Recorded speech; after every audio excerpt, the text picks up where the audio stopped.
মানুষ কেরিয়ার ধ্বংস করতে ভালোবাসে।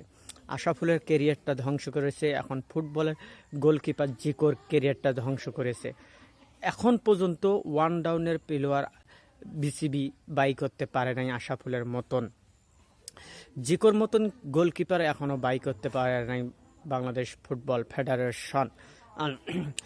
ইন্ডিয়া আর বাংলাদেশের খেলা আছে। বাংলাদেশও প্রস্তুতি ম্যাচ খেলেছে, ইন্ডিয়া প্রস্তুতি ম্যাচ খেলেছে। বাংলাদেশ নেপালের সাথে 2-2 ড্র করেছে। ইন্ডিয়া ভুটানকে 6 গোল দিয়েছে। বাংলাদেশ আর ইন্ডিয়ার ম্যাচে ইন্ডিয়া এগিয়ে আছে। তারা প্রস্তুতি ম্যাচে 6 গোল দিয়েছে, এরা ড্র করেছে। এই কারণে নয়, বাংলাদেশের শুধু একজনে ভালো খেলে, তার নাম হলো হামজা চৌধুরী। সে একজন ডিফেন্সের প্লেয়ার।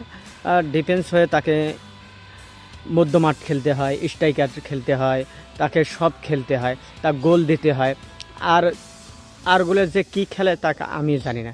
কাবরিয়া যে কি দিয়ে সুযোগ দেয়, এই যে গোলকিপার বার্মাকে, চাকমা, সে একজন চাকমা, কিভাবে যে বারবার সে গোল মিস করে, সে খারাপ খেলে, তাও বা কাবরিয়া বারবার তাকে সুযোগ দেয়। এখন ভাবতেছি এই হামজা চৌধুরী যদি গোলকিপারে দাঁড়ায়, সে ইন্ডিয়া আর গোল দিতে পারবে না।